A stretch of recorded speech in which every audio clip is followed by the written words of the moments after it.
కాబట్టి మనల్ని ఎప్పుడు ఎక్కడ వాడుకోవాలో, ఎప్పుడు సమయం ఇవ్వాలో ఆయన చిత్తమైనది. కాబట్టి మనం కేవలం నిమిత్త మాత్రమే ఆయన మీద మనం ఆధారపడినప్పుడు ఆయనే మన సమస్త అక్కర్లన్నీ, కోరికలన్నీ, ఆశలన్నీ కూడా ఆయన తీరుస్తాడు. కాబట్టి ఉదయ కాలంలో దేవుడు నాకు ఇచ్చినట్టు శ్రేష్టమైన సమయం కొరకు దేవదేవునికి నిండైన వందనాలు స్తోత్రాలు చెల్లించుకుంటున్నాం. ఇదేనా మనకు ఏర్పాటు చేయబడిన వాక్యము మనము చదువుకున్నాము. అయితే ఈ మాటలు మరొకసారి మనము చదువుకుందాం. పేతురు రాసిన మొదటి పత్రిక పేజీ నంబర్ 218 1-5 వరకు.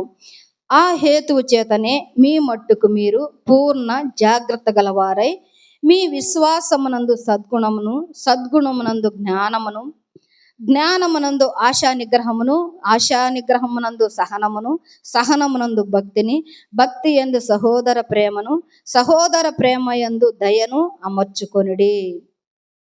ఈ మాటలు, కొద్ది మాటలు దేవుడు దీవించి ఆశీర్వదించినాక చిన్న ప్రార్థన చేసుకొని వాక్య భావంలోకి వెళ్దాం.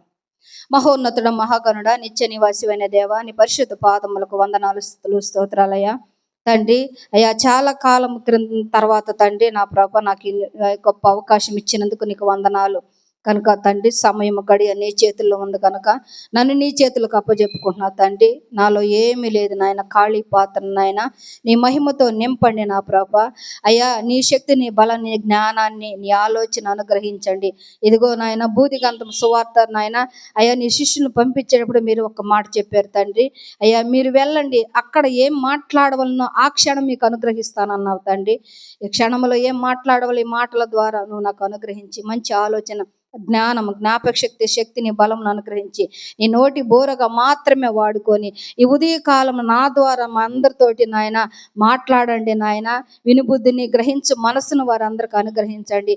ఈ ఆత్మీయ ఆహారం నాయన మా హృదయంలో అందరూ మేమందరూ నింపుకొని నాయన ఇక్కడి నుంచి వెళ్ళుటకు సహాయము దయచేయమని వచ్చిన సంఘాన్ని దీవించి ఆశ్రదించి అయ్యా వారందరిని నీ మంచి ఆలోచన, జ్ఞానం, జ్ఞాపక శక్తి, బలమును, శక్తితో నింపి నాయన అయ్యా విను మనసును గ్రహించు మనసును నాయన వారికి అనుగ్రహించమని ఆయన నన్ను నీ చేతులకు అప్పచెప్పుకుంటూ, ఈ మాటలు నీ చేతులకు అప్పచెప్పుకుంటూ యేసయ్య నామంలో మనల్ని మిక్కిలి వినక బ్రతిమాలి వేడుకుంటున్నాను తండ్రి. Amen, amen, amen. ఉదయ కాలమున మన అంశము సువార్త గణితములు. ఇదేంది సువార్త గణితములు? ఇప్పుడు ఈ మాటలు మనం చదువుకున్నాం కదా, ఈ మాటలన్నీ కూడా ఎక్కడ ఫుల్ స్టాప్ ఉంది, ఎక్కడ కామా ఉంది, మనం మాట్లాడుకుంటా ఉంటాం. మాట్లాడితే అయితే మరి అంటాం కదా. అయితే మరి ఏంది అంటే ఇంకా ఏదో ఉన్నది. ఇది ఈ ముందేమో అనర్గళంగా మాట్లాడతాం. అన్ని మాటలు చెప్పినవన్నీ, మంచి కానీ చెడు కానీ, మామూలుగా మనం మాట్లాడుకునేది అన్ని చెప్పినాక అయితే మరి అల్లాడా అంటాం. ఇంకేంది తర్వాత ఏదో ఉంది కదా, అది మంచా చెడా, ఇది చెప్పింది మంచా చెడా అది తెలీదు. మాట్లాడుకుంటాం సహజంగా ఒక అంశం గురించో, లేకపోతే కుటుంబ విషయాల గురించో, సంఘ విషయాల గురించో, లేకపోతే ఇరుగు పొరుగు వారి గురించో ఏదో ఒకటి మనం మాట్లాడు, రాజకీయం గురించి ఏదో ఒకటి అన్ని మాట్లాడుకొని అయితే మరి అని అంటాం. అంటే అప్పుడు దాకా నువ్వేం చేస్తున్నావు, ఫుల్ స్టాప్ లేకుండా కామాతోటి మాట్లాడుతూ ఉన్నావు. అయితే అంటే ఆడ ఆగిపోయావు అంటే ఆడ ఫుల్ స్టాప్ ఉంది. అయితే ఇంకా తర్వాత ఏదో ఉంది అంటే అయితే అనే దాన్ని ఆపి మరలా ఎత్తుకుంటాం.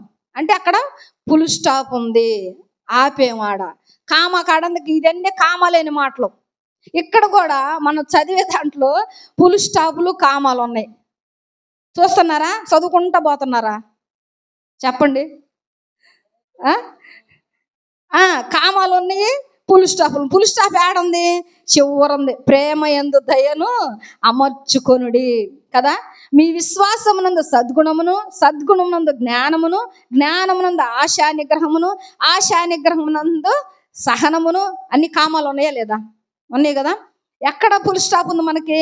ప్రేమ యందు దయను అమర్చుకొనుడి, ఫుల్ స్టాప్ ఉంది. ఇంకా అంతటితోటి ఆ వాక్యము, ఆ సెంటెన్స్, ఆ పదము, ఆ యొక్క అర్థాలు ఆగిపోయినాయి, మనం చదువుకున్న అర్థాలు. అయితే ఈ దినమున మన అంశము సువార్త గణితములు. గణితములు లెక్కలు మనకు అందరూ బాగొచ్చు. కూడికలు, తీసివేతలు, భాగహారాలు కదా. ఇవన్నీ లెక్క పెట్టిన తర్వాత ఆఖరి ఏం మిగులుద్ది? చెప్పాలా? శాశ్వం మిగిలిద్ది. అంటే ఈ దినం మన కూలి వచ్చింది అనుకో, దినం మన సంపాదన వచ్చింది అనుకో, 500 వచ్చింది, 100 రూపాయలు వచ్చింది. ఈ 100 రూపాయలని దేనికి మనము ఖర్చు పెట్టాలా, దేనికి మనము వాడుకోవాలా కదా. ఈ దీంట్లో దశమ భాగం ఎంత తీసివేయాలా కదా.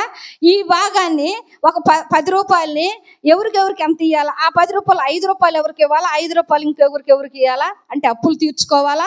మనకి ఎన్ని బాను మిగిలేది ఎంత ఉంటుంది? రూపాయి కానీ, ₹1 కానీ. అదేంది మనకి? శేషం. అది మనకు మిగిలేది ఫలితం. అంటే ఈ రోజు నువ్వు కష్టపడ్డ దాంట్లో నీకు అన్ని పాను, నీకు మిగిలిన ₹1 కానీ, రూపాయి కానీ, పావల కానీ దేవుడు నీకు ఇచ్చిన ఫలితం. అది నీ కష్టములో, ఆ దినములో నీకు నీ సంపాదనలో, నీకు కలిగిన దాంట్లో, సమృద్ధి కలిగిన దాంట్లో దేవుడు నీకు ఇచ్చినది ప్రతిఫలము. అవునా కదా? అది ఎంత జీతమైనా, లక్షలు కానీ, 100 రూపాయలు కానీ, 50 రూపాయలు కానీ, 10 రూపాయలైనా, ఆ 10 రూపాయల వాళ్ళకి ఇవ్వాలి, రూపాయలు వీళ్ళకి ఇవ్వాలి, వీళ్ళకి ఇవ్వాలి. మనం ఏం చేస్తాం? లెక్కలు వేసుకుంటాం కదా. లెక్కలు వేసుకుంటాం. మా మామయ్య అయితే 100 రూపాయలు ఇస్తాడు. 100 రూపాయలు ఇచ్చి సరళ కూరగాయలు తెచ్చుకోపో అంటాడు. నేను లెక్కలు అడగనులే అంటాడు. మళ్ళీ అది మార్కెట్కి పోయి కూరగాయలు తెచ్చుకున్న తర్వాత కూర్చో అంటాడు. నట్టింట్లో కూర్చొని ఒక పేపర్ పెన్ను తీసుకుంటాడు. ఊరకలే లెక్క ఎందుకు, ఉరువు కంట. మళ్ళీ మొత్తం లెక్కేస్తాడు. ఏ ఎంత అంటే ఈ లెక్కలను బట్టి, ఈ లెక్కల్లో ఉన్న మాధుర్యం అంటే ఆ అనుభవం. అయితే మన జీవితంలో, నిజ జీవితంలో ఈ లెక్కలు మన జీవితాల్లో ఎంత అవసరమై ఉన్నదో, కూడికలు, తీసివేతలు, ఇవన్నీ భాగాహారాలు హెచ్చింపబడటం, తగ్గింపబడటం అన్నీ కూడా మన నిజ జీవితంలో మనకు ఎంత అవసరమైనదో, వాక్య భాగములో కూడా, దేవుని యొక్క ఆత్మీయతలో కూడా నువ్వు ఎదగాలంటే అంతే అవసరమైనది. అవునా కాదా? మనం ఏ వాక్యం మనం హృదయంలో అన్వయించుకోవాలా, ఏ వాక్యం మన హృదయం తీసివేసుకోవాలా, ఏది విభాగింపుకోవాలా, ఏది హెచ్చింపబడాలా, ఎలాగా, ఏ వాక్యం ద్వారా హెచ్చింపబడాలా, ఏ వాక్యం ద్వారా తగ్గించబడాలా, దాని నుంచి వచ్చే ఫలితమే ఏదైనా మనము త్వరగా మాట్లాడుకున్న సమయం అయితే మరి మన వాళ్ళు ఎట్లా చేయి చూపిస్తారు. ఇప్పటికే 7:10 అయిపోయింది. కాబట్టి ఈ సువార్త భాగంలో మొట్టమొదటి కూడికలు, మనం కూడికలు నేర్చుకుందాం. దేనిలో? వాక్యముల కూడికలు, కలుపుట. మనం దేనిని మన హృదయంలో అన్వయించుకోవాలో ఆ వాక్యమును, ఇప్పుడు మనం చదువుకున్న వాక్యములో మన హృదయంలో ఏది అన్వయించుకోవాలా, ఏది దాచిపెట్టుకోవాలో మన హృదయం అనే పలకమేనా ఆ కూడిక ఏంది, భాగహారాలను చూద్దాం. మొట్టమొదటి మన జీవితంలో మొట్టమొదటి ఎడిషన్స్ అంటే కూడిక. మనము ఈ దేవుని వాక్యములో మనం కూర్చుకోవాలి. అంటే ఎక్కడ కూర్చుకోవాలా? హృదయమైన పలక మీద మనము ఈ వాక్యమును కూర్చుకోవాలా. అందుకే ఇక్కడ అంటున్నాడు, ఆ హేతు చేతనే మీ మట్టుకు మీరు పూర్ణ జాగ్రత్త గలవారే, మీ విశ్వాసమునందు సద్గుణమునందు జ్ఞానమును, జ్ఞానమునందు ఆశానిగ్రహమును, ఆశానిగ్రహమునందు సహనమునందు భక్తి యందు సహోదర ప్రేమను, సహోదర ప్రేమ యందు దయను అమర్చుకొనుడి. ఏం అమర్చుకోవాలంట? దయను. నీకు నీ జీవితములో దయ, ప్రేమ, ఇదిగో నీకు ఇచ్చిన ఆజ్ఞ ఏమిచ్చాడు చెప్పండి. మనకిచ్చిన 2 ఆజ్ఞ ఏంటండి? నిన్ను వలె నీ పొరుగు వారిని ప్రేమించండి. ఆ ప్రేమ ఎట్లా వస్తుంది? దేవుని ప్రేమ, దేవుని దయ, దేవుని కరుణ, వాత్సల్యత, సహనము, దీర్ఘశాంతము, ఆత్మ ఫలాలను ఫలిస్తేనే నువ్వు ప్రేమించగలుగుతావు. అంతే కదా. ఇక్కడ ఏమంటున్నాడు? సద్గుణము, మంచి మంచి జ్ఞానము. ఆ జ్ఞానము నందు ఆశానిగ్రహము. ఆశానిగ్రహం అంటే అన్నిటినీ అణుచుకునే ఆలోచన, అంటే కోపమును, ద్వేషమును, కక్షను, కార్పణ్యం ఇవన్నిటిని కూడా అణిచి వేసుకుని ఆశానిగ్రహం కావాలా. ఆశ అనేది ఉంటుంది మనకి, ఆ నిగ్రహము మనకి కావాలా, అది తీసివేసుకోవాలా. అంతే కదా. ఆశానిగ్రహము, సహనము, సహనమును భక్తి, సహనము, భక్తి, ప్రేమ అన్నీ మనలో అమర్చుకుంటే, ప్రేమ యందు దయను అమర్చుకుంటే ఈ హృదయంలో మనము నిన్ను వలె నీ పొరుగు వారిని ప్రేమించు అనే ఆజ్ఞను మనము పాటిస్తాము. ఇవన్నీ లేకపోతే మన హృదయంలో ఏది జరగదు. అందుకే ఆత్మ ఫలాలు మనం ఫలించాలా. క్రియాఫలం అంటే మన మన క్రియల చొప్పున మనకి ప్రతిఫలం దేవుడు ఇస్తానంటున్నాడు. ఇదిగో నేను త్వరగా రానన్నాడుగా, ఎవరి క్రియల ఫలమున వారికి నేను జీతం ఇస్తానంటున్నాడు. ఆ జీతం ఎక్కడుంది? యేసయ్య కాడ ఉంది కదా. ఆ జీతం మనం పొందుకోవాలంటే ఆయన ఇప్పుడు రెండో రాకడలా రాబోతున్నాడు కాబట్టి మన క్రియలు, మన ఆలోచనలు ఇది అంటున్నాడు. ఈ యొక్క సహనము, దీర్ఘశాంతము, దయాళుత్వము, సద్గుణము, జ్ఞానము. ఈ జ్ఞానం ఎక్కడి నుంచి వచ్చిందంట? చెప్పాల, అందరికి వచ్చింది దేవుని వద్ద. అందుకే ఇక్కడ యాకోబు భక్తుడు అంటున్నాడు, యాకోబు పత్రిక 3:17 అంటున్నాడు, అయితే పై నుండి వచ్చు జ్ఞానము మొట్టమొదట ఏమైందంట? తీసారా? 212 పేజీ నంబర్ 212. అయితే పై నుండి వచ్చే జ్ఞానం మొట్టమొదట పవిత్రమైనది, తరువాత సమాధానకరమైనది, మృదువైనది, సులభముగా లోబడినది, కనికరముతోను మంచి ఫలములతోను నిండుకొనినది, పక్షపాతమైనను వేషధారణైనను లేనిదైనంట. ఆ జ్ఞానము నువ్వు దేవుణ్ణి అడిగితే ఇచ్చే జ్ఞానం ఏంటంటే ఆశానిగ్రహము, సద్గుణము, మంచి గుణాలు, మంచి జ్ఞానము, మంచి ప్రేమ, దయను అన్ని ఆయన ఇస్తున్నాడు. అయితే అది ఎంత కావాలంటే అవన్నీ మనం సంపాదించుకోవాలంటే ఏ జ్ఞానం కావాలంట? దేవుని జ్ఞానం ఉంటేనే ఆ దయను మన హృదయంలో అమర్చుకోగలుగుతావు. ఈ జ్ఞానం అంట పవిత్రమైనదంట. అంటే నిర్దోషమైన, నిష్కళంకమైన ఆయన గొర్రెపిల్ల రక్తంతో కడగబడిన నీవు నేను కూడా ఎలా ఉండాలంట? పవిత్రంగా, నిర్దోషులముగా, నిష్కపటములుగా ఉండాలంట. అందుకే అదంట ఆ జ్ఞానము మంచి ఫలములతో నిండుకున్నదంట. పక్షపాతములను, వేషధారణ లేదంట. ఈ లోకపు జ్ఞానముతో మనమే మిడిమిడి జ్ఞానంతో ఏదో మాట్లాడుకుంటా ఉంటాం, మన ఆలోచనలు, మన నడవడిక, మన ప్రవర్తన ద్వారా. కానీ దేవుడిచ్చే జ్ఞానంతో మాట్లాడితే అది కుదరదు, అది వేషధారణ అవుతుందంట.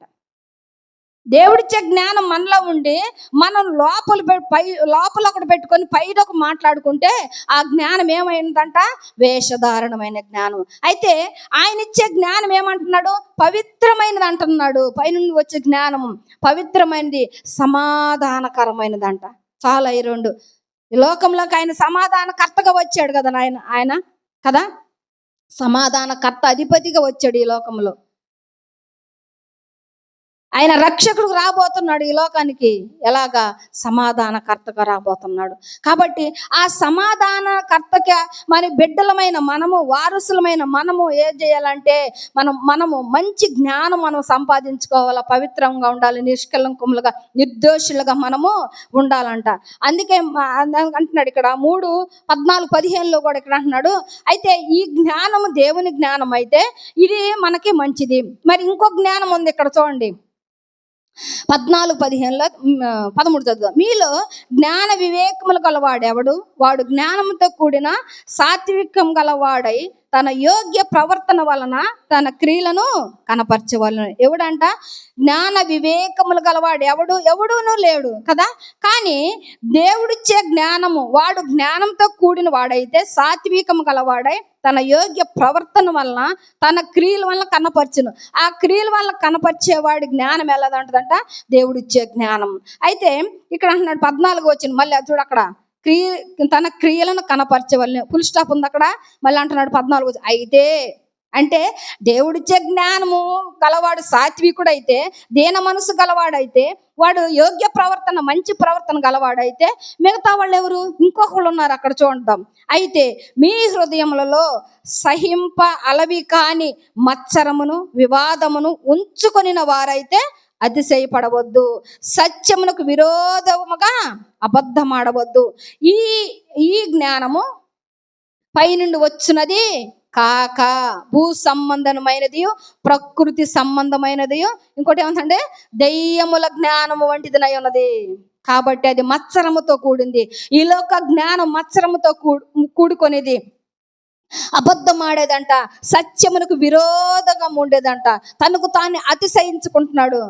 ధనవంతుల్లాగా నా ప్రాణమ తినుము త్రాగుము సూకించుము, అనేక సంవత్సరములకి సంపాదించుకున్నాను, కొట్లు ఇంకా పెద్దవి చేసి కూర్చుకుంటాను. ఒక మనిషి చనిపోయిన తర్వాత కోట్లు ఏం అవసరం అవుతాయా? మన స్థితి, మనం చనిపోయేది ఎలా చనిపోతాం మనకు తెలీదు. మరి రాజశేఖర రెడ్డి ఎన్ని కోట్లు ఉన్నాయి ఆయనకి, లెక్కలేనున్నాయి. ఆయన మరణం ఎలాంటిది చూడండి కదా. దేవుని నమ్మిన బిడ్డలకి మరి అపోస్తులు కూడా ఎలాగ చనిపోయారు చూడండి. కాబట్టి ఆ మరణము ఎలా సంభవిస్తుందో మనకు తెలియదు. అది చిన్న పెద్ద తేడా లేదు.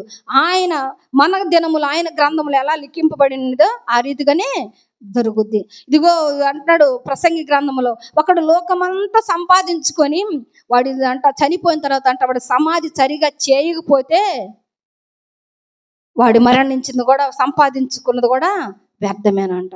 మనం చనిపోయిన తర్వాత, ఒక సాక్ష్యం కలిగిన తర్వాత, మనం చనిపోయిన తర్వాత సరిగా సమాధి చేయబడకపోయినా కూడా వ్యర్థులమేనంట. ఆ చనిపోయిన తర్వాత నేను చూస్తామా, నేను చూడను కదా అంటే, దేవుని యందు నువ్వు నిత్య జీవం కలిగి ఆయన ఆజ్ఞలు కట్టడం అనుసరించి ఆయనలో నువ్వు చనిపోతే మరలా తిరిగి లేస్తాం, ఆయనతో కూడా వెంట పెట్టుకొని వస్తాడు కదా. అప్పుడు చూడమా, అతను తండ్రి చూడరా, నీ ఇరుగు పొరుగు వారు చూడరా, వాళ్ళు ఏమంటారు, వీడు మంచోడైతే మంచిగానే సమాధి జరిగేది, వీడు మంచోడు కాదు, లోకములో బ్రతికినంతకాలం వీడు ఇష్టానుసారంగా జీవించాడు కాబట్టే దానికి తగ్గట్టే వాడు మరణం పొందాడు, సమాధి చేయబడ్డది కదా. అట్లాంటి మాటలు వస్తాయి. అది అవసరమా మనకి? మనం ప్రతిదినం ఆయన మాటలు వింటున్నప్పుడు, ఆ మాటలు మన హృదయంలో నింపుకుంటున్నప్పుడు, కూర్చుకుంటున్నప్పుడు, నువ్వు అలాంటి సాక్ష్యము పొందితే అది నువ్వు మరణించినా నీ కుటుంబానికి కూడా నీకు నష్టమే, అవమానమే. అది జ్ఞాపకం పెట్టుకోవాలి మనం. ప్రతిదినం నేను అది చెబుతా, ముసలమ్మ ముచ్చట్లు అంటే నన్ను అందరు తిట్టుకుంటారు, అయినా పర్వాలేదు. ఎందుకంటే దేవుడు ఇక్కడ అంటున్నాడు, సత్యమునకు విరోధమైన బోధ ఏదన్నా ఉంటే కల్పన కథల వైపు చూస్తూ వారి కంటే దురద చెవులు కలవారై ఈ లోక జ్ఞానం కొరకు వాళ్ళు పాకులాడతారంట. ఈ లోక జ్ఞానం ఏమంటున్నాడు, మత్సరముతో కూడిందంట, అబద్ధముతో కూడిందంట. ఆ జ్ఞానం మనకు అవసరమా? దేవుడిచ్చే జ్ఞానం పవిత్రమైనది, సమాధానకరమైనది, అది కావాలి. దాన్ని మనం హృదయంలో కూర్చుకోవాలి. ఈ లోకపు జ్ఞానం ఏంటంటే భూ సంబంధమైన జ్ఞానం మనకు అవసరం లేదు. ఎంతవరకు భూ సంబంధమైన జ్ఞానము నువ్వు సంపాదిస్తా, ఆ సంపాదనలో దేవుడు ఫలింపు కూడా ఆయన నీ రెక్కల కష్టార్జితాన్ని ఆయన ఫలింపు చేయాలంటే మనం పనికి వెళ్ళేటప్పుడు దేవుని అడగాల మరి కదా. మన బజార్కి వెళ్ళేటప్పుడు కానీ, ఊరికి వెళ్ళేటప్పుడు, బడికి వెళ్ళే పిల్లలు కానీ, మరి కాలేజీకి వెళ్ళి ఎవరైనా సరే మొదట ఆయన సన్నిధిలో మోకరించి ప్రార్థన చేసి అడిగి వెళితే నీ కార్యాలన్నీ ఆయన సఫలపరుస్తాడు. కాబట్టి ఈ జ్ఞానాన్ని మనము అమర్చుకోవాలా. అమర్చుకున్నప్పుడు, ఆ దయను ప్రేమను అమర్చుకున్నప్పుడు మనకేం కలుగు అంటే, ఇవి మీకు కలిగినవి విస్తరించిన ఎడ, ఇవి మనం అమర్చుకుంటే ఆశా నిగ్రహము, ఇది దయను, ఇవన్నీ విశ్వాసమును, సద్గుణమును, మంచి గుణములు, మంచి జ్ఞానమును, మనం మంచి భక్తిని, మంచి ప్రేమని, మంచి దయను మనం కూర్చుకుంటే 8వ వచనం అంటున్నాడు, ఇవి మీకు కలిగి విస్తరించిన ఎడల అవి మన ప్రభు అయిన యేసు క్రీస్తును కూర్చున్న అనుభవ జ్ఞాన విషయంలో మిమ్మును సోమరులైనను నిష్ఫలులైన కాకుండా చేస్తాయంట. ఆయన జ్ఞానం వస్తే మనం సోమరులుగా నిష్ఫలులుగా కాకుండా, దీంట్లో నిద్రమొత్తులు కాకుండా, నిద్రమొత్తులు అంట చింపిరి గుడ్డలకు కారణమవుతుందంట. మొత్తు గలవాడు ఏం చేస్తాడు, తాగి ఉన్న వాళ్ళు ఉన్నారు, మనం చూస్తూ ఉన్నాము. వాడు ఎక్కువ తాగాడు అనుకో, ఎక్కడ పడిపోతాడో తెలియదు, ఆ గుడ్డలు ఏమవుతాయో తెలియదు కదా. మరి అలాంటి స్థితి మనకు రాకుండా అంట ఇవన్నీ కాపాడుతాయి. కాబట్టి అవన్నిటిని మనం హృదయంలో కూర్చుకోవాలా. మరి 2వది అంటున్నాడు తీసివేత అంట. ఇవి కూర్చుకుంటున్నాం, తీసివేసేదే చాలా ఉన్నాయి, మనందరికి తెలుసు కదా. ఏమిటి చెప్పండి? శరీర కార్యాలు ఉండి మచ్చరము, కుళ్ళు, డాగు, ఇవన్నీ కూడా మనము తీసివేసుకోవాలా. అందుకే ఇక్కడ అంటున్నాడు పేతురు రాసిన మొదటి పత్రికలో 2వ అధ్యాయము, పేతురు రాసిన మొదటి పత్రిక 2వ అధ్యాయం 1-3 చూస్తే, ప్రభువు దయాళుడని మీరు రుచి చూచి ఉన్న ఎడల సమస్తమైన దుష్టత్వమును, సమస్తమైన కపటమును, వేషధారను, అసూయను, సమస్త దోషను మాటలు మాని క్రొత్తగా జన్మించిన శిశువులను పోలిన వారై నిర్మలమైన వాక్యమును పాల వలన రక్షణ విషయంలో ఎదుగు నిమిత్తము ఆ పాలను అపేక్షించుడి. మనుషుల చేత విసర్జింపబడినను దేవుని దృష్టికి ఏర్పరచబడిన అమూల్యమైన సజీవమును రాయగు ప్రభువు నొద్దకు వచ్చిన వారై ఉంటారు. కాబట్టి మీరు ఏం చేయాలంటే, ఏం తీసివేసుకోవాలంటే, ఇక్కడ వాక్యంలో చెప్పిన రీతిగా దుష్టత్వమును, సమస్త కపటమును, వేషధారణ, అసూయ, ఇవన్నీ మనలో ఉన్నవే. ఇవి కూర్చుకోవాలంటే ఇవి తీసివేసుకోవాలా, అంతేనా కదా? తీసివేసుకోవాలా. అందుకే తిమోతితో కూడా అంటున్నాడు, నేను చాలాసార్లు చెప్పాను. తిమోతికి రాసిన 2వ పత్రిక 4వ అధ్యాయము, తిమోతికి రాసిన 2వ పత్రిక 4వ అధ్యాయంలో అంటున్నాడు. ఇక్కడ చూడండి, ఎందుకనగా జనులు యవ్వన కాలంలో దురాశలకు, ఈ లోక ఆశలకు, నువ్వు శరీర కార్యాలకు దూరంగా ఉండు. ఇవన్నిటిని మనము తీసివేసుకోవాలి. అందుకు అంటున్నాడు, అంచె దినములో అపహాసకులు తమ స్వకీయ దురాశలు చొప్పున నడుచుకొందురు. కాబట్టి మనము పోకిరి చేష్టలను, దురాశలను, వీటన్ని, మద్యపానం, అల్లరితో కూడిన ఆటపాటలు మనము తీసివేసుకోవాలా. అందుకే మనము యోధా పత్రికలో కూడా మనకి ఒక మాట ఉంది. యోధా పత్రిక ప్రకటన గ్రంథము ముందు ఉంటుంది. యోధా పత్రిక 1వ అధ్యాయము 17 అయితే ప్రియులారా, అంత్యకాలం నందు తమ భక్తిహీనులమైన దురాశల చొప్పున నడుచుచు పరిహాసకములు ఉందురని మన ప్రభు అయిన యేసుక్రీస్తు అపోస్తులు పూర్వమందు మీతో చెప్పిన మాటలు మీరు జ్ఞాపకం చేసుకొనిడి. వారు ప్రతి దినము కూడా ఇంటింటనైనా సహవాసంతో ప్రార్థన ఎడతెగక వాళ్ళు ఉన్నారు. రొట్టె విరుచుటి యందు, ప్రార్థన యందు, సహవాసం ఎడతెగక ఉన్నారు. కాబట్టి అలాగ మనం ఉండాలి, కానీ మన స్వకీయ దురాశల చొప్పున మనము నడుచుకొనకూడదు. వాటిని మనము తీసివేసుకోవాలా. ఎందుకంటే శరీర కార్యాలు స్పష్టమై ఉన్నాయి కాబట్టి వాటిని మనము తీసివేసుకోవాలా. అందుకే అంటున్నాడు ఇక్కడ, మనం తీసివేసుకోవాలా. 3వదిగా హెచ్చవేత అంటే కూడిక, తీసివేత అన్ని వచ్చినాయి కదా. హెచ్చవేత అంటే ఏది హెచ్చించుకోవాలి? మనం హెచ్చించుకోవాలా, లేకపోతే దేవుడే మనల్ని హెచ్చించాలా? దేవుడే మనల్ని హెచ్చించాలా. కాబట్టి ఇక్కడ మనం చదువుకున్న వాక్య భాగంలో ఏమంటున్నాడు? 8వ వచనములో, భక్తి యందు సహోదర ప్రేమను, సహోదర ప్రేమ యందును దయను అమర్చుకొనుడి. ఆ దయగల వాక్యమును, సత్యము గల వాక్యమును మన హృదయంలో అమర్చుకుంటే ఆయన మనల్ని హెచ్చిస్తాడు. ఆయన హెచ్చింపబడాలంటే మనం ఎలాగ ఉండాలి? ఆయనకి ఇష్టమైన బిడ్డలంగా తగ్గించుకొని దీన మనసు కలిగి, ఆయన రెక్కల చేతి క్రింద మనం దీన మనసుకులయ్యి ఆయన యొద్దకు రావాలా. విరిగి నలిగిన హృదయంతో నీవు వచ్చినట్లయితే నిన్ను ఆయన హెచ్చించే దేవుడుగా ఉన్నాడు. నువ్వు హెచ్చింపబడాలంటే నీ రెక్కల కష్టార్జితం కాదు, నీ తెలివి కాదు, నీ జ్ఞానం కాదు. మనం అంటాము, ఇదిగో నేను 1,00,000 రూపాయలు పెట్టుబడి పెట్టాను, నాకు 5 లక్షలు వచ్చినాయి అంటావు కదా. ఆ చేతి పని నేను కష్టార్జితం, నేను సంపాదించుకుంది అంటాను. నువ్వు సంపాదించుకుంది అక్కడ ఈ 1,00,000 రూపాయలన్నా నీకు దేవుడు ఇవ్వకపోతే నీకు వస్తాయా? మన వ్యాపారం కానీ ఏదైనా అభివృద్ధి చెందాలంటే ఆయన జ్ఞానం కావాలి కదా. ప్రతిదీ ఆయన జ్ఞానం కావాలా, ఆయన ఆలోచన కావాలా, వివేచన జ్ఞానం కావాలా. ఒక దాంట్లో ఎదగాలంటే నీకు బలము కావాలా, శక్తి కావాలా, నీకు సపోర్ట్ కావాలా. నువ్వు ఒక్కదానివే, నేను ఒక్కడవే ఎదగడానికి వీలు లేదు. ఎక్కడి నుంచి వస్తుంది నీకు ఆ జ్ఞానము? నీకు రూపాయి వచ్చినా, 1,00,000 వచ్చినా, 10 లక్షలు వచ్చిన, కోట్లు వచ్చినా దేవుని జ్ఞానంతోనే రావాలా. అవే మన కాడ ఉంటాయి. ఈ లోకం జ్ఞానం వ్యర్థము అంటున్నాడు కదా. ఇందా చదువుకున్నాము, మత్సరం, కుళ్ళు, డాగులతోటి పై ఒకటి లోపల ఒకటి మాట్లాడుకుంటే నువ్వు కానీ నేను కానీ హెచ్చింపబడము. కాబట్టి పౌలు భక్తుని మాట్లాడుతున్నాడు. దెస్సలోనికి రాసిన 1వ పత్రిక 2వ అధ్యాయంలో 2వ అధ్యాయము 10-12 వచనాలు అంటున్నాడు, మేము విశ్వాసులైన మీ ఎదుట ఎంత భక్తిగాను, నీతిగాను, అనంజముగాను ప్రవర్తించుతామో దానికి మీరు సాక్షులు. మీరే సాక్షిగా, దేవుడే సాక్షి అంటున్నాడు అక్కడ. అంటే ఈ యొక్క దెస్సలోనిక సంఘముకు వచ్చినప్పుడు అపోస్తలుడైన పౌలు అంటున్నాడు, మీ ఎదుట మా ప్రవర్తన ఎలా ఉంది, మేము ఎలాగా వాక్యములు ఎదుగుతున్నాము, వాక్యం ద్వారానే మేము మాట్లాడుతున్నాము. ఎందుకంటే ఆయన మాకు ఇచ్చిన అధికారమును బట్టి, ఆయన ఇచ్చే ప్రేమను బట్టి మేమేం చేస్తున్నాము? ఆ వాక్యమునే బట్టి మేము ప్రవర్తించితమే, దానికి మీరు సాక్షులు, దేవుడు సాక్షి. అయితే తన రాజ్యమునకు మహిమకును మిమ్మల్ని పిలుచుచున్న దేవునికి తగినట్టుగా మీరు నడుచుకోవాలని మేము మీలో ప్రతి వానిని హెచ్చరించుచు, ధైర్యపరచుచు, సాక్ష్యం ఇచ్చుచు, తండ్రి తన బిడ్డల ఎడల నడుచుకునే రీతిగా మీలో ప్రతి వాని ఎడల మేము నడుచుకుంటామని మీకు తెలియను. ఎలాగ ఉండాలంట? మనము దేవునికి తగిన బిడ్డలంగా మనం నడుచుకోవాలి. అదే పౌలు భక్తుడు దశలోనిక సంఘానికి చెప్తున్నాడు. ఈ ఉదయ కాలం నీకు నాకు కూడా చెప్తున్నాడు. ఎందుకంటే ఆయనకి ఇష్టమైన బిడ్డలంగా మనం జీవించినప్పుడు, ఆయనకు ఇష్టమైన బిడ్డలుగా నడుచుకున్నప్పుడు, ఆయన ఆజ్ఞలు కట్టడను అనుసరించి నడుచుకుంటే దేవుడు తగిన సమయం ముందు మనల్ని హెచ్చించి ఆయన బలిష్టమైన చేతి క్రింద దీన మనసులుగా మనము చేస్తాడు.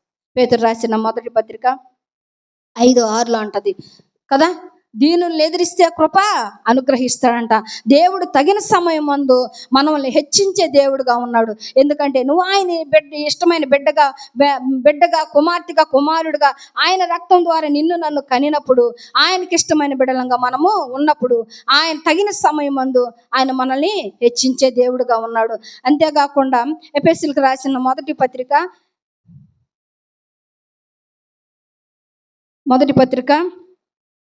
7-9 దాకా మనం చూస్తే చూడండి, దేవుని కృపా మహోదైశ్యమును బట్టి యందు ఆయన రక్తం వలన మనకు విమోచనము, అనగా మన అపరాధములకు క్షమాపణ మనకు కలిగి ఉన్నది. కాలము సంపూర్ణమైనప్పుడు జరగవలసిన ఏర్పాటును బట్టి ఆయన తన దయా సంకల్పము చొప్పున తన చిత్తమును గూర్చిన మర్మమును మనకు తెలియజేసి, మనకు సంపూర్ణమైన జ్ఞాన వివేచన కలుగుటకు ఆ కృపను మన ఎడల విస్తరింపచేసెను. ఈ సంకల్పమును బట్టి ఆయన పరలోకములో ఉన్నవే గాని భూమి మీద ఉన్నవే గాని సమస్తమును క్రీస్తునందు ఏకముగా సమకూర్చవాలని తనలో తాను నిర్ణయించుకున్నాడు. ఎందుకంటే ఇక్కడ అన్నాడు, మనకు సంపూర్ణమైన వివేచన కలుగుటకు ఆ కృప మన ఎడల విస్తరింపజేస్తాడంట. ఆయన కృప, ఆయన కనుదృష్టి, ఆయన దయ, ప్రేమను మనం పొందుకోవాలంటే ఆయన రెక్కల కిందకి మనము రావాల. తగిన సమయం ముందు మనల్ని హెచ్చిస్తాడు. ఆయన కృప దీవెనలు మనకి కలగాలంటే పౌలు భక్తుడు అంటున్నాడు, ఇదిగో ఆయన చిత్తము నీ ఎడల నా ఎడల కలగాలంటే మనకి ఏదైతే సంపూర్ణమైన జ్ఞానం ఇచ్చాడో, వివేచన ఇచ్చాడో, తెలివినిచ్చాడో, ఇవన్నీ కూడా మనము మన దేవునిలో మనం అన్వయించుకొని దేవుని బిడ్డలముగా నడిచినప్పుడు ఇవన్నీ కూడా మనకి దేవుడు సమకూరుస్తాడు, హెచ్చిస్తాడు. ఆయన హెచ్చింపబడాలంటే మనం ఏం చేయాలా? ఆయన హెచ్చింపబడాలంటే మనము తగ్గింపబడాలి. అన్నిటిలో తగ్గించుకోవాలా నువ్వు.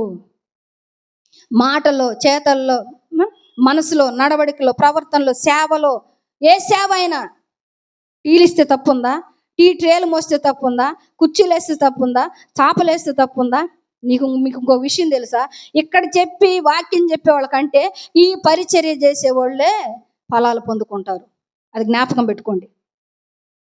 ఇక్కడ చెప్పి వెళ్ళిపోతారు ఎవరైనా, వారానికి ఒకసారి లేదా రోజో ఎట్లా చెప్పి ఇక్కడ వెళ్ళిపోతారు, అంతవరకే. ఇక్కడ ఎన్ని చిమ్మేది పరిచర్య చేసేది అది దేవుని దృష్టిలో గొప్ప ఘనత. అది పరిచర్య, సువార్త పరిచర్య. ఇది చెప్పుకొని చిమ్ముకుంటా ఉంటాం, పాటలు పాడుకుంటా ఉంటాము, ఇతరులతో మాట్లాడుతూ ఉంటాం, ఈ పని ఆ పని అన్ని చేసుకుంటాం.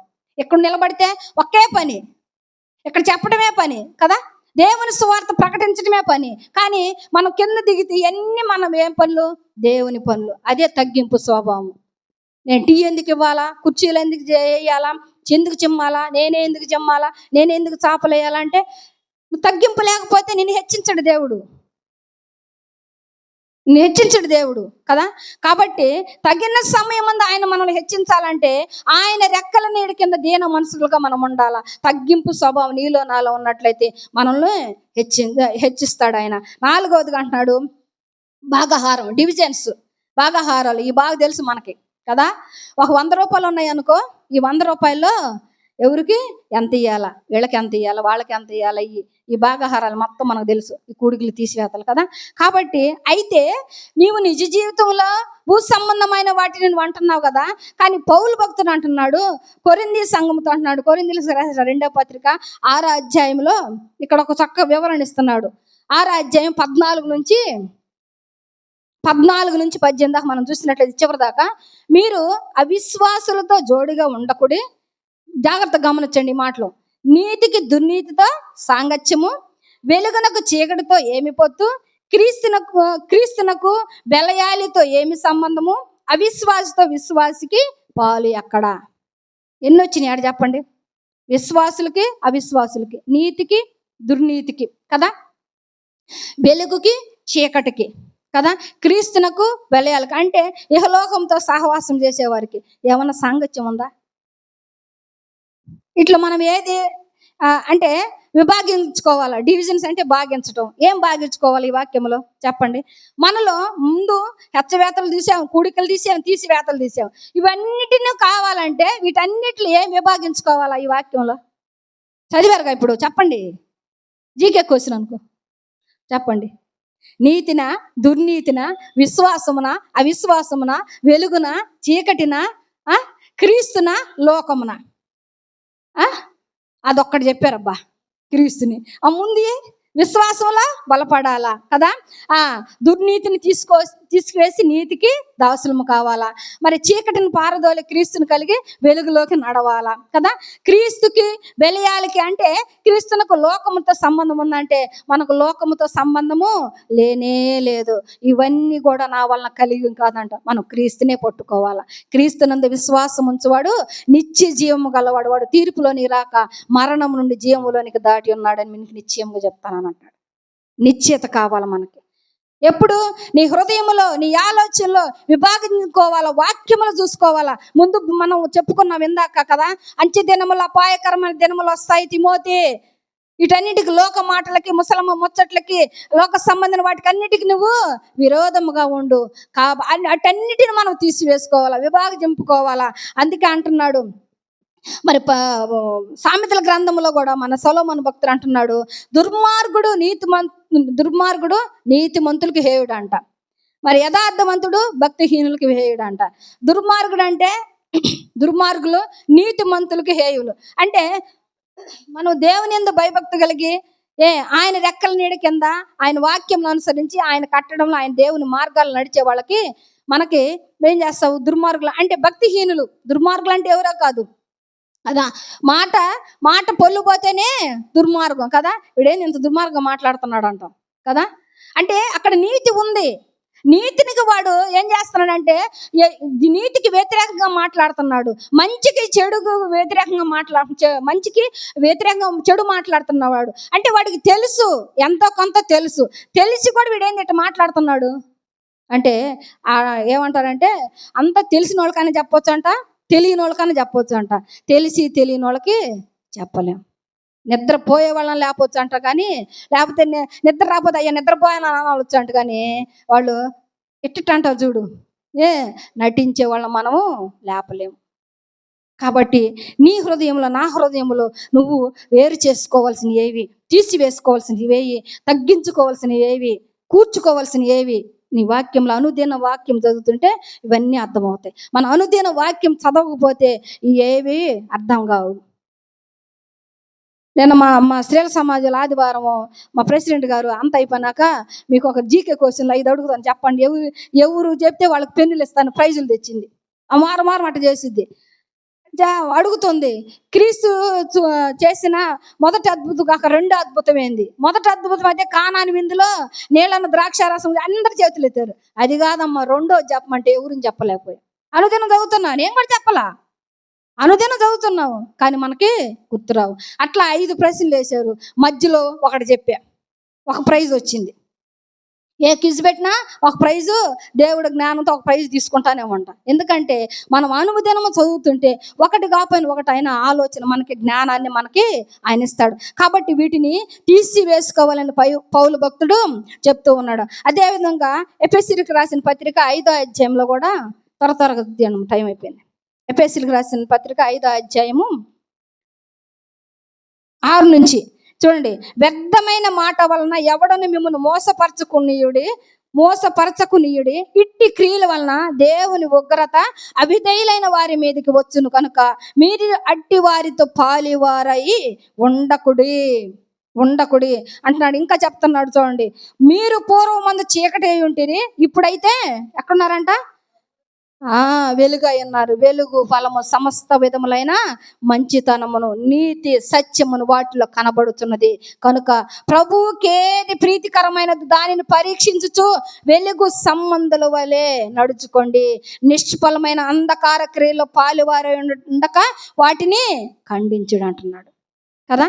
ఇక్కడ కూడా విభాగించుకోవాలి మనం కదా, చూసుకోవాలా. మన చీకట్లో ఉన్న మనం పూర్వం ముందు మన చీకట్లో ఉంటే ఆయన రక్తం ద్వారా కొనబడి విమోచింపబడిన మనము ఇప్పుడు వెలుగులో నడుస్తున్నాము. దావీదు అంటాడు, నీ వాక్యము నా దీపం, నా పాదములకు దీపము, నా త్రోవకు వెలుగై ఉన్నదయ్యా. పూర్వం చీకటిలో ఉన్నాము. యెషయా భక్తునితో అంటాడు, మరణ ఛాయ గల దేశ నివాసుల మీదకి ఆయన అరుణోదయ దర్శనముగా వస్తున్నాడు. ఇవన్నీ మాటలు ఒక నెల అయితే మళ్ళీ అన్నీ చెప్పుకుంటా ఉంటాం.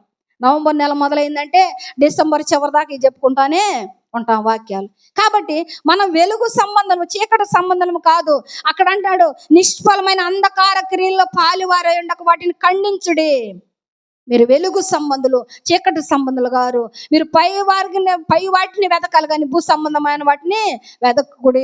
అందుకే ఇవన్నిటిని విభాజింపుకొని పౌలు భక్తుని మాటలు మన హృదయంలో ఉంచుకొని ఆయన యందు మనం ఏమో ఉండాలంటే విభాజింపుకొని కూర్చుకొని తీసివేసుకొని ఇవన్నిటిని మనం కూర్చుకున్నట్లయితే, అందుకే అంటున్నాడు, ఆఖరికి అంటున్నాడు, ఏమంటున్నాడు, రిజల్ట్ అంట. రిజల్ట్ అంటే ప్రతి ఫలము, భాగము, శేషము. రిజల్ట్ అంటే శేషము.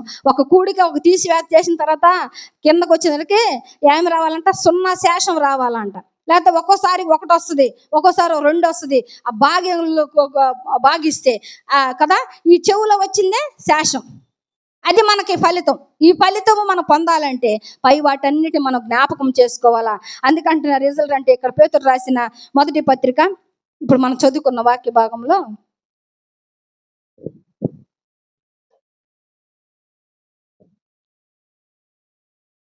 పేతురు రాసిన 2వ పత్రిక 1వ అధ్యాయములో 1 నుంచి మనము 11 దాకా చదివితే అవి పైన మనం ఇందాక చూసాము కదా 5వ వచనములో. అయితే 4వ వచనం కానీ మొదటి నుంచి మనం చదువుకుంటే మనకు అర్థమవుతుంది. కాబట్టి మీరు చదువుకోండి. నేను 10, 11 చదువుతున్నాను.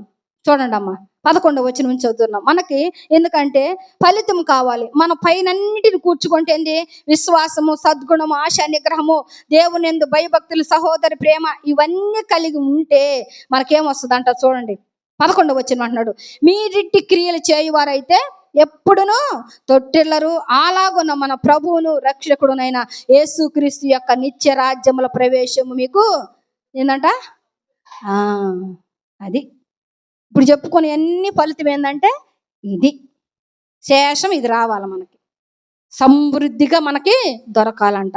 ఆ నిత్య రాజ్యములు సమృద్ధిగా, నిత్య రాజ్యములు మనం ప్రవేశించాలంటే, సమృద్ధిమైన కృప దీవెనలు కావాలంటే మనం ఏం చేయాలంటే పైని అన్ని మనం జీవితంలో అన్వయించుకోవాలా, తీసివేసుకోవాలా, కూర్చుకోవాలా, విభాజించుకోవాలా. ఇవన్నీ దశలు అయిపోతేనే సమృద్ధి దొరుకుద్ది నీకు. ఆత్మ పరిశీలన చేసుకోకపోతే ఏది రాదు మనకి కదా. ఆత్మ పరిశీలన అనేది మనకు అవసరమైనది. ప్రతిదీ ఆత్మ పరిశీలన కావాలా, ప్రతిదీ కావాలా, ప్రతి దాంట్లోనూ కావాలా. ఆలోచనలో, నడవడికలో, ప్రవర్తనలో, మన మాటలో కదా, మన చూపులో, అన్నిటిలో కూడా ఉన్నట్టయితే చూడండి, మీరిట్టి క్రియలు చేయవారైతే ఎప్పుడును తొట్టిల్లరు, పడిపోవు మనము కదా. పడిపోయినా ఆయన లేపుతాడు.